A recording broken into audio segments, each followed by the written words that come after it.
Bismillahirrahmanirrahim. Alhamdulillahilladzi baraka umra man syaa min ibadihi wa adraka bi katsirin min umrihi katsiran min amdadihi. Asyhadu an la ilaha illallah wahdahu la syarika lahu fi hukmihi wa qada'ihi. Wa asyhadu anna sayyidana Muhammadan abduhu wa rasuluhu afdalu ahbabihi.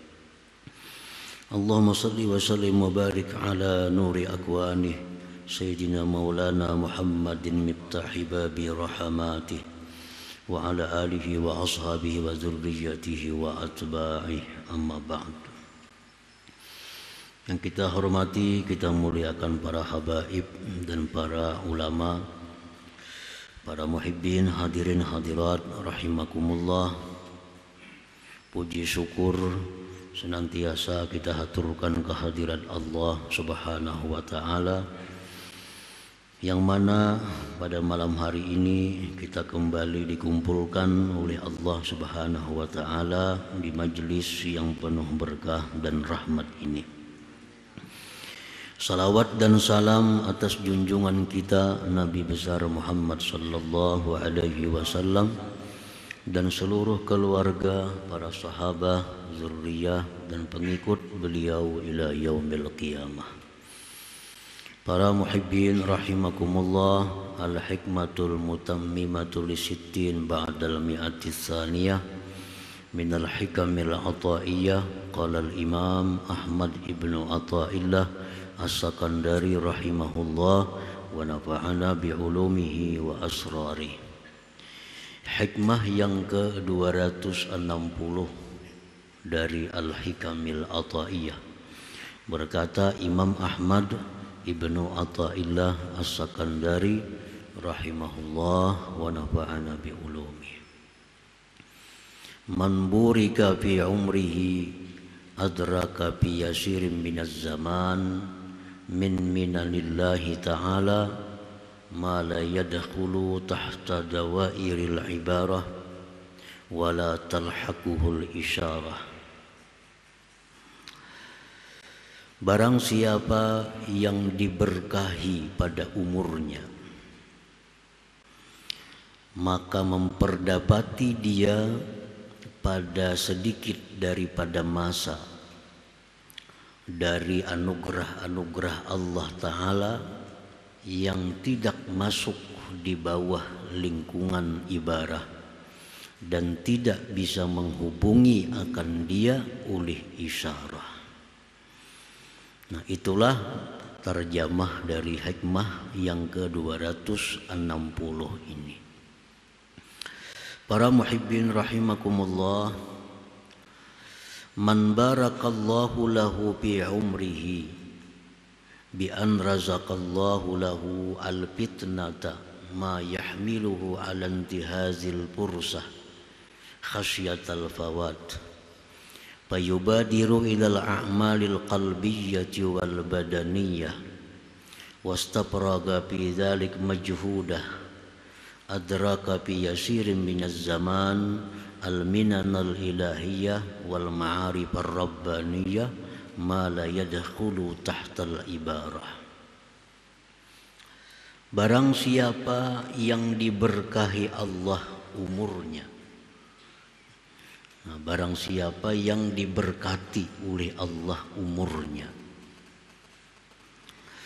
dengan bahwa Allah berikan kepada dia itu kecerdikan, kepandaian yang mendorong akan dia atas mengambil kesempatan karena takut keluputan, maka dia bersegera kepada amal-amal baik, amal yang sifatnya batin atau amal yang sifatnya badan, dan dia habiskan kemampuannya pada yang demikian itu.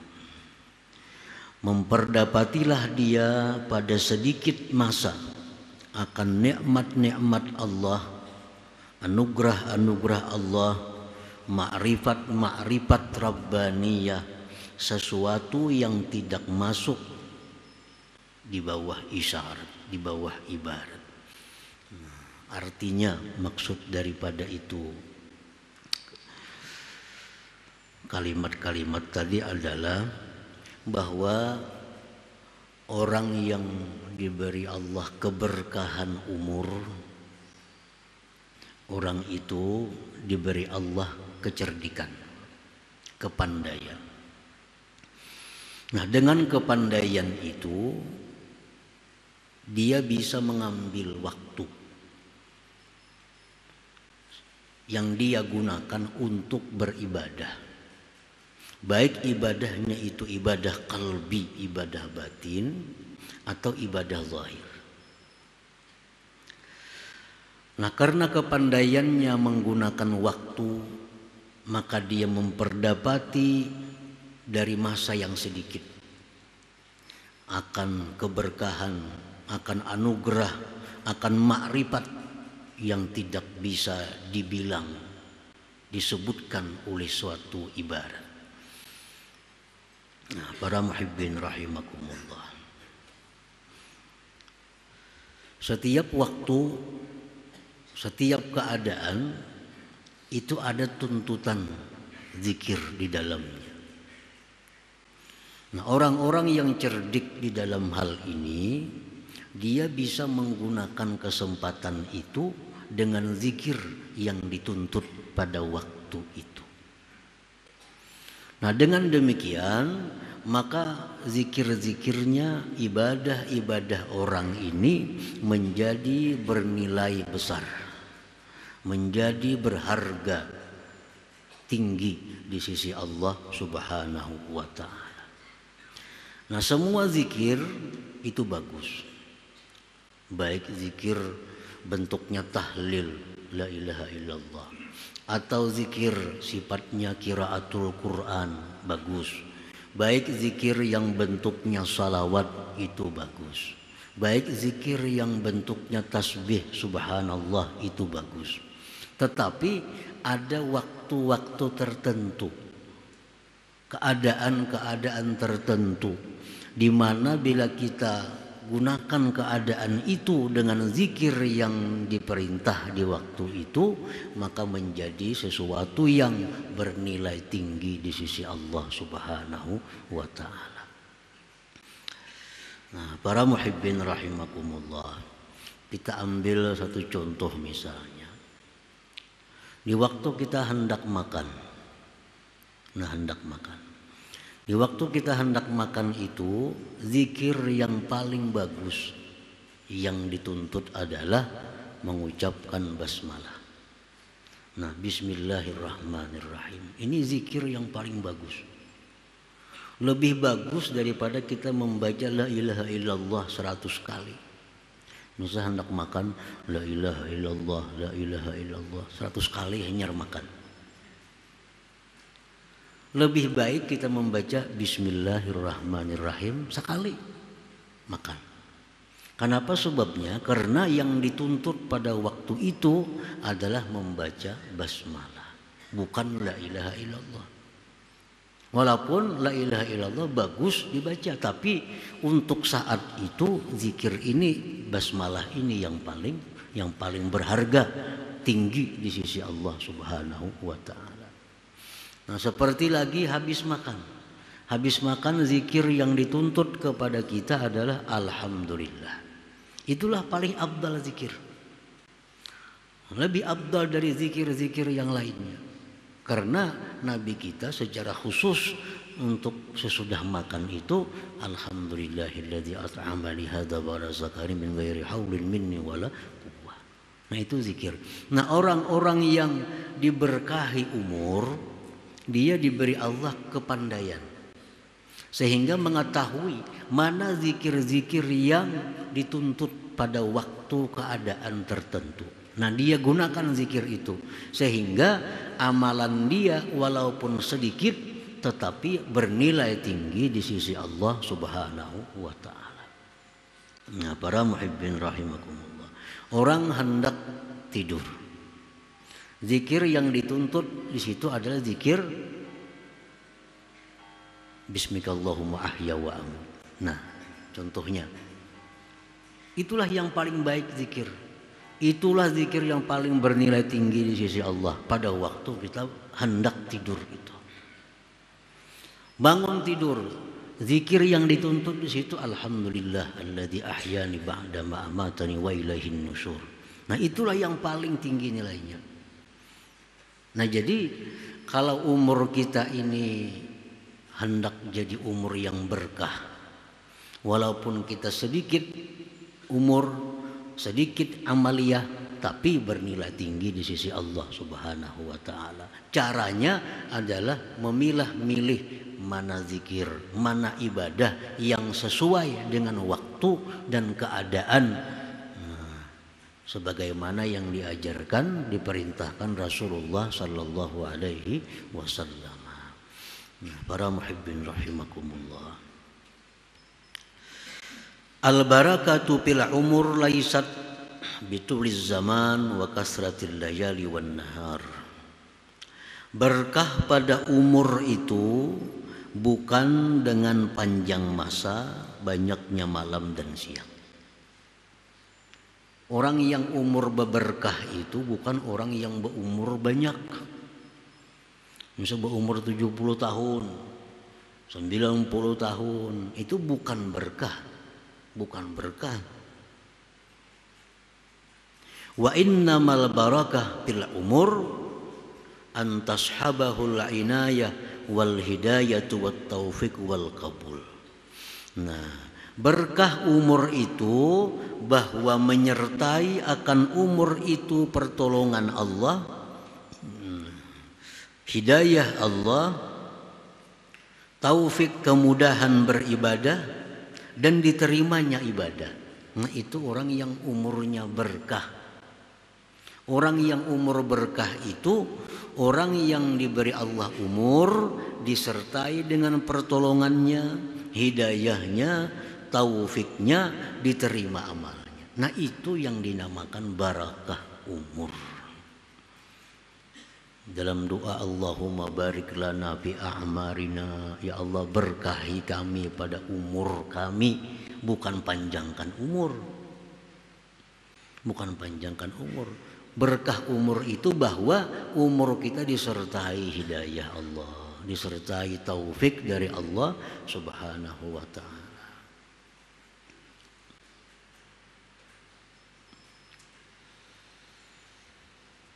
Fayahsulu lahu bitilka minal ulum wal ma'arif ma la talhaquhul isyarah. Maka hasillah bagi dia dengan demikian itu inayah, hidayah, taufik dan kabul tadi, ilmu-ilmu, ma'rifat-ma'rifat yang tidak bisa dihubungi oleh isyarah, yang kada bisa digambarkan oleh suatu gambaran artinya. Kalau umur kita ini berkah, maka apa yang kita dapatkan itu kada bisa digambarkan dengan suatu gambar, kada bisa dijelaskan dengan suatu isyarat. Artinya apa? Begitu besar, begitu mulianya orang-orang yang diberi berkah umur itu.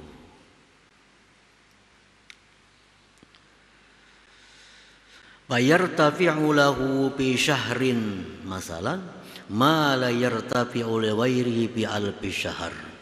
Maka naiklah derajat orang itu pada 1 bulan misalnya, sesuatu yang tidak naik bagi yang lainnya pada 1000 bulan.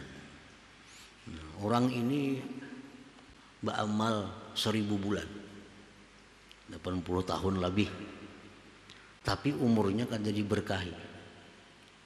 Inya kada pintar memilih amal ibadah mana yang paling berharga di sisi Allah, mana amal ibadah yang paling disukai oleh Allah. Inya tahu beramal aja, cuma kada tahu mana amal yang paling disukai Allah.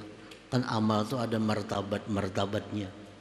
Amal itu ada yang wajib. Nah, wajib ini pun beberapa macam wajib. Mana wajib yang utama didahulukan, mana wajib yang nomor 2, mana wajib yang nomor 3, seterusnya. Setelah wajib ada lagi amal sunnah. Amal sunnah pun bermacam-macam. Mana amal sunnah yang utama, mana amal sunnah yang nomor 2. Nah, kalau orang kada punya pengetahuan tentang itu, lalunya beramal kadang dapat huruf, Yang wajib didudiakannya, yang sunat didahulukan. Lalu kada jadi manfaat. Kada jadi manfaat. Hutang banyak bersedekah ketujuh. Kalau so bersedekah ketujuh. Tapi hutang ditagih orang kada pembayaran. Nah ini orang yang kada mengerti tentang agama, bahwa membayar hutang itu lebih utama daripada bersedekah. Nah, sembahyang sunat ketujuh, sembahyang tahajud suka, sembahyang duha suka, sembahyang witir suka, tapi qadaan saling banyakan lagi yang fardu belum dibayarnya. Nah sehingga ini amalnya ini bisa kada berharga di sisi Allah. Kalaupun berharga bisa murah harganya. Karena satu rakaat yang fardu itu dibayar kena di akhirat dengan 70 rakaat yang sunnah.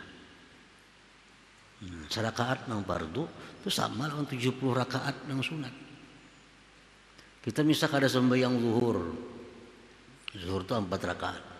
Kata juga sembahyang witir, kata juga sembahyang tahajud. 70 rakaat kita sembahyang witir hanya serakaat zuhur. Nah kalau inya punya kecerdikan, nah umur yang berkah yang disertai hidayah petunjuk dari Allah, tentu dia akan memilih sembahyang fardu. Karena nilainya tinggi. Nah demikian ibadah-ibadah itu ada tingkatan-tingkatannya. Orang yang umur berkah itu dia pandai menggunakan kesempatan itu. Nah, walaupun sedikit umurnya, sedikit amalnya, tapi nilainya tinggi di sisi Allah Subhanahu wa ta'ala. Nah, memberi orang ketujuh, memberi orang lain ketujuh, menyumbang sana, nyumbang sini, itu bagus. Tapi ya kalau ia biarkan orang tuanya, dia biarkan dangsanatnya, ia biarkan kerabatnya miskin susah kada dibantu, itu menjadi kada berharga di sisi Allah. Nah, kenapa? Karena meninggalkan yang utama. Yang utama dibantu terlebih dahulu orang tua yang membutuhkan, keluarga itu lebih utama dibantu dari orang luar. Nah kalau ia suka membantu orang-orang luar, nah kalau warga susah, kalau warga menderita dibiarkan, amal ibadahnya menjadi kada bernilai di sisi Allah. Padahal ibadah juga, karena inya kada pintar, kada dapat petunjuk di situ, lalu salah menggunakan ibadah, lalu umurnya kada berkah. Walaupun banyak ibadahnya, panjang umurnya, tapi amal-amalnya sedemikian tadi jadi kada bermanfaat, jadi kada berharga di sisi Allah Subhanahu wa ta'ala. Sama hal orang menuntut ilmu. Nah, ilmu ini macam-macam ilmu, semuaan bagus. Ilmu tauhid, ilmu fikih, ilmu tasawuf, ilmu hadis, ilmu tafsir, banyak ilmu bagus semuaan itu. Cuma yang sesuai untuk dirinya itu apa yang ia perlukan. Jangan menuntut ilmu hadis kalau masih belum mengerti ilmu tentang fikih syariah. Belum mengerti tentang sembahyang kayak apa nang bujur, wudunya kayak apa, yang belum mengerti itu jangan hendak menuntut ilmu masalah tafsir Quran. Nah, lalu menuntut ilmunya jadi kada bernilai lagi. Padahal menuntut ilmu itu termasuk ibadah yang paling tinggi di sisi Allah nilainya, pahalanya. Tapi yang dituntutnya ini salah. Mestinya tertib susunannya yang dituntutnya ilmu supaya ibadah ini sah dulu kayak apa. Tuntung menuntut ilmu supaya ibadah ini sah hanya menuntut ilmu supaya ibadah ini diterima oleh Allah. Karena kada semuaan ibadah yang sah itu diterima oleh Allah. Nah, tuntut ilmu supaya ibadah ini jadi sah dulu. Sudah beres hanya tuntut supaya ibadah ini diterima oleh Allah Subhanahu wa ta'ala. Nah itu cara menuntut ilmu. Kalau menuntut ilmu ini kada sesuai tertibnya, aturannya, walaupun itu ibadah, jadi kada berharga lagi. Nah, para muhibbin rahimakumullah. Laisal ibratu bikasratil azkar wal aurad, wa innamal ibratu bikasratil ujuri wal amdad. Bukanlah yang dipandang itu banyak zikir, banyak wirid, nah, tetapi yang dipandang itu banyak pahala dan banyak faidah. Amalan kita hari-hari ini kada dipandang banyak zikirnya, banyak wiridnya, tapi yang dipandang itu kayak apa supaya amalan itu banyak pahalanya, banyak faidahnya, supaya umur ini jadi berkah. Ini tadi kita beribadah semalaman sama orang beribadah 80 tahun. Seperti orang Lailatul Qadar, itu kan? Lailatul Qadar khairun min alfi syahr. Kita beribadah semalaman tapi pas Lailatul Qadar sama orang lain beribadah 80 tahun lebih. Nah, ini yang berkah umur. Semalaman aja kita beribadah. Seperti lagi ibadah yang namanya tafakkur. Tafakkur sa'ah khairun min ibadati sana. Tafakkur sesaat nilainya lebih tinggi dari beribadah setahun tanpa ada tafakkur. Nah, tafakkur menggunakan pikir. Tafakkur tentang keagungan Allah. Sesaat. Allah ini maha besar. Allah ini maha agung. Allah ini maha kuasa. Dengan ciptaan-ciptaannya. Sesaat kita tafakkur, pahalanya lebih daripada kita ibadah setahun. Bahkan sampai lebih daripada 70 tahun menurut satu riwayat. Nah, jadi tafakkur itu merupakan ibadah andalan. Tafakkur sesaat lebih baik dari ibadah sekian tahun. Nah, jadi ibadah itu yang dicari bukan banyaknya, yang dicari banyak pahala dan faidahnya. Laisal ibrah bikasratil azkari wal aurad wa innamal ibrah bikasratil ujur wal amdad. Qad yakunu zikrul qalil aksara madadan wa ajra minaz zikril katsir. Nah, terkadang zikir yang sedikit lebih banyak faidahnya, lebih banyak pahalanya daripada zikir yang banyak. Kenapa sebabnya? Karena zikir ini walaupun sedikit, tapi ini perintah dari Rasulullah dan keadaannya keadaan yang demikian, waktunya waktu demikian tadi. Macam kita hendak makan, ada doa Rasulullah. Kita hendak masuk ke dalam WC, ada doa, zikir yang disuruh Rasulullah. Nah, itu tuh lebih baik. Walaupun pendek, lebih baik daripada kita hendak ke WC misal baca apa pada tengah jam dahulu. Nah, pahalanya ganal yang itu. Karena itu sesuai dengan keadaan waktu yang disuruh Rasulullah SAW bacaannya ini, zikirnya ini. Nah, para muhibbin rahimakumullah. Jadi umur yang diberikan Allah kepada kita, ada orang yang diberkahi Allah umur. Ada manusia yang tidak diberkahi umur. Nah, orang yang kada diberkahi umur ini ialah orang-orang yang menggunakan umur dalam hal yang tidak ada manfaat bagi dia di akhirat nantinya. Setiap umur yang kita gunakan dalam hal yang tidak ada pahala, dalam hal yang tidak ada manfaat di akhirat, itu adalah hilangnya berkah umur. Dan umur yang diberikan Allah ini akan dipertanggungjawabkan oleh setiap orang di hadapan Allah Subhanahu wa ta'ala. Ditanya oleh Tuhan berapa umur. Rasulullah SAW bersabda, la tazulu qadama abdin yaumal qiyamah hatta yus'ala an arba' an umrihi fima yafna wa an jasadihi fima abla wa an malihi min aina akhazahu wa bima anfaqah wa min ilmihi maza amila bih. Rasulullah SAW bersabda, tidak bergerak dua kaki seorang hamba pada hari kiamat itu di padang mahsyar sehingga ditanya dia tentang 4 hal.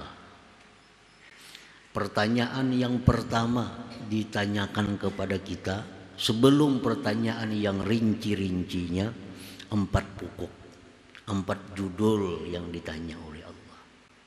Yang pertama kali ditanyakan Allah tentang umur, fima yafna. Berapa umur? Kemana umur itu habis kau gunakan? Nah, ini yang ditanyakan pertama oleh Allah kepada setiap manusia. An umrin fima yafna. Berapa umur? 60 tahun. Kemana menggunakan? Nah, setiap orang tentu punya jawaban yang lain-lain sesuai dengan keadaannya hidup di dalam dunia. Orang yang petani, dia akan jawab Allah, umur 60 ulun habiskan behuma. Kada kau berdusta, kada kau bakulim ya kita. Nang pedagang berapa umur? 60. Kemana habis digunakan? Berdagang. Orang yang jadi pegawai berapa umur? 60. Kemana gunakan? Kantor hari-hari. Pegawai. Orang yang ahli ibadah berapa umur? 60 tahun. Kemana menggunakan? Ibadah. Dari sekian banyak pekerjaan hanya satu yang selamat, yaitu orang yang menggunakan umur untuk ibadah. Lain pada ibadah masuk neraka. Kenapa sebabnya? Karena Allah berfirman, tidak aku ciptakan jin dan manusia melainkan untuk beribadah kepadaku. Petani, pedagang, pegawai, apapun, bila menggunakan umur selain pada ibadah akan mendapat hukuman dari Allah Subhanahu wa ta'ala. Nah, itu pertanyaan yang pertama. Berapa umur? 60 tahun. Kemana menggunakan? Berdagang. Untuk apa ikan berdagang? Berdagang untuk apa? Nah, di situ apakah hanya berdagang itu untuk mencari kekayaan? Apakah hanya berdagang untuk supaya dapat rezeki, untuk supaya beribadah? Apakah dia? Nah, di situ yang akan menentukan nasib orang ini. Apa pekerjaan? Bertani. Untuk apa bertani? Untuk apa bertani? Apabila ujung-ujungnya untuk ibadah, dibuktikan oleh seluruh tubuh kita, tangan, kaki, semua bicara bahwa benar untuk ibadah, kita selamat. Lain pada ibadah, kada akan selamat karena kada sesuai dengan tujuan Allah menciptakan dia untuk beribadah kepada Allah Subhanahu wa ta'ala. Boleh berdagang, boleh bertani, boleh jadi pegawai, tapi asal tujuan untuk ibadah kepada Allah Subhanahu wa ta'ala. Lain pada itu akan celaka manusia. Karena menyalahi fitrah dijadikannya manusia untuk ibadah. Wa ma khalaqtul jinna wal ins illa liya'budun. Allah berfirman, tidak aku ciptakan jin dan manusia melainkan untuk ibadah kepadaku. Bila kita lain pada itu, kita bahaya, menyalahi yang dimaksud oleh Allah Subhanahu wa ta'ala. Jadi boleh aja berdagang, boleh aja bertani, pekerjaan halal boleh, asal untuk ibadah kepada Allah. Karena orang beribadah itu memerlukan dana, orang beribadah memerlukan duit. Kita kada kau beribadah kalau awak kita lemah. Kita kada kau beribadah kalau kita kada punya pakaian. Kita kada kau beribadah kalau kita kada punya tempat kediaman. Nah, jadi kalau kita bercari, berusaha untuk nukar ini supaya kau beribadah, untuk beli ini supaya selamat kita. Selamat kita. Nah, umur yang pertama ditanyakan Tuhan. Yang kedua ditanyakan tentang jasadnya. Arti jasad di situ anggota tubuhnya, matanya, tangannya, kakinya. Ditanyakan Tuhan lagi tentang hartanya. Dari mana dia ambil harta itu? Ditanya oleh Tuhan. Pertanyaan ini bukan artinya Tuhan kada tahu. Bukan Tuhan kada tahu. Tuhan tahu. Cuma untuk memberikan hujah kepadanya. Makanya Tuhan langsung, ini orang sudah baik buat ke surga, ini kada bagus buat ke neraka. Tuhan tahu. Tapi untuk supaya inya ini jelas kenapa masuk surga, kenapa masuk neraka. Lalu ditanya, bujurkah ikam ini. Berarti Tuhan tahu. Supaya inya ini jangan ada alasan kenapa masuk neraka, kenapa masuk surga. Nah, diulah sedemikian. Bujur ke jam hari anu, jam seanu melakukan maksiat ini, bujur. berdusta mata, nama tangan menjelaskan. Nah lalu andai kata dia dihukum ke neraka, ya dia menerima karena sudah mengakui apa yang pernah dilakukan di alam dunia itu.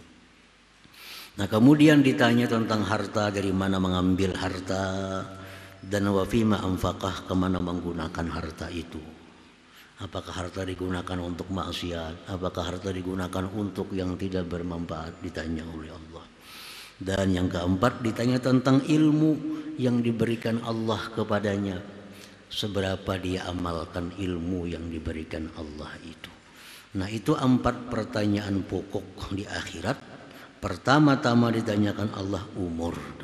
Nah orang yang beruntung ialah orang yang diberkahi Allah umurnya, sehingga dia bisa menggunakan umur dalam hal yang bermanfaat di akhirat nantinya. Nah kemudian hikmah yang ke-261, ila hadratin Nabi sallallahu alaihi wasallam, al-Fatihah. Ar-Rahmanir Rahim, Maliki yaumiddin, iyyaka na'budu wa iyyaka nasta'in, shiratal mustaqim, shiratal ladzina an'amta 'alaihim. Ya Allah biha, ya Allah biha, ya Allah husnul khatimah, ya Allah biha, ya Allah biha, ya Allah bi husnil khatimah, ya Allah biha, ya Allah biha, ya Allah bi husnil khatimah. Ya rajiun minhu syafa'atan, sallu alaihi wa sallimu taslima. Allahumma salli wa sallim.